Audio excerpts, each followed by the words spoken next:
अगर ना चाहते हुए भी मन में अश्लील विचार आते हैं तो बुद्ध की यह कहानी आपके विचारों को बदल सकती है।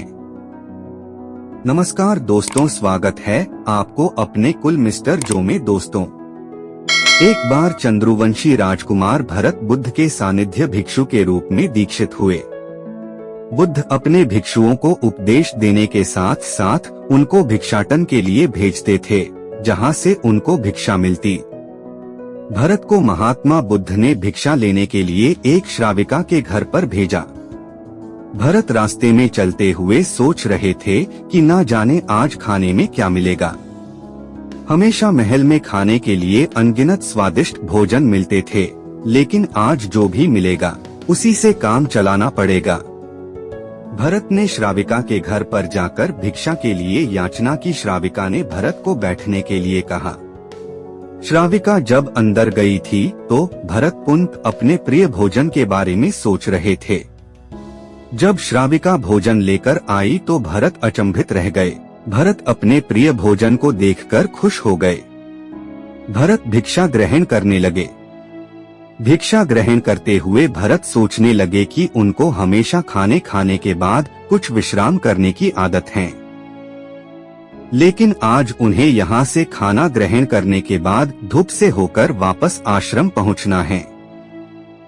भोजन हो जाने पर श्राविका ने भरत को कुछ समय विश्राम करने के लिए आग्रह किया।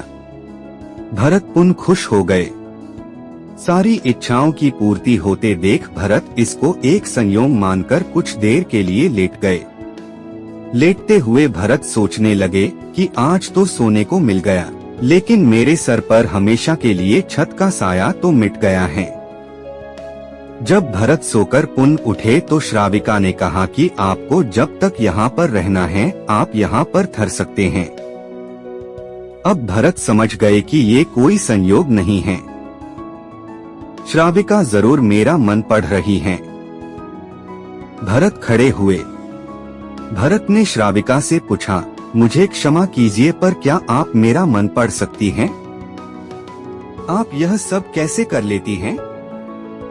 श्राविका ने कहा, शुरू में मेरे लिए ये कठिन था, लेकिन मैंने खुद के विचारों को देखना शुरू किया।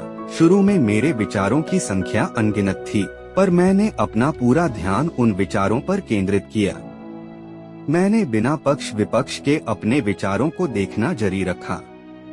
धीरे धीरे मेरे विचारों की संख्या कम होती गई। मेरे सारे व्यर्थ विचार दूर होते गए। तब से मैं दूसरों के विचार पढ़ लेती हूँ। यह सब सुनकर भरत घबरा गए। भरत ने श्राविका से आज्ञा ली और वहाँ से निकल पड़े। रास्ते में चलते हुए भरत अपने मन के विचारों का स्मरण करने लगे। भरत के मन में श्राविका के बारे में अश्लील विचार आए। श्राविका ने भरत के बारे में क्या सोचा होगा? भरत को खुद पर शर्म आ रही थी। भरत आश्रम पहुँचे। भरत ने बुद्ध से कहा कि अब से वह कभी भिक्षाटन के लिए नहीं जाएंगे। बुद्ध ने भरत को नीचे बैठाया और कहा, क्या हुआ, तुम मुझे अपनी व्यथा विस्तार से बताओ। भरत ने विस्तार से सारी बात बताई।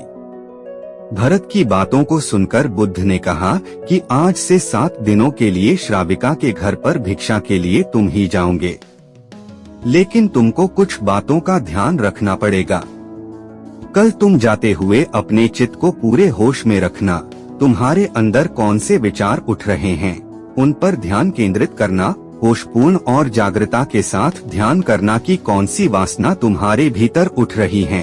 इन सभी का ध्यान करते हुए जाना और फिर मुझसे विचार विमर्श करना।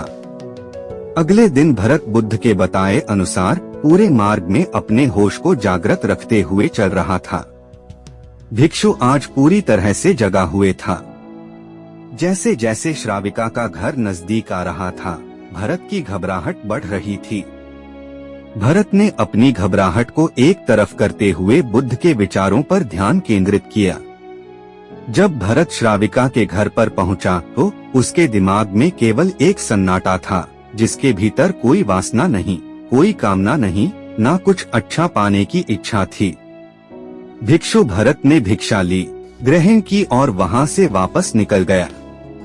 आज भरत रास्ते में नाचते हुए आया। आज उसको जिस आनंद की अनुभूति हुई वह अद्भुत थी। आज से पहले इस आनंद को उसने कभी महसूस नहीं किया। भरत ने आश्रम जाकर बुद्ध को प्रणाम किया।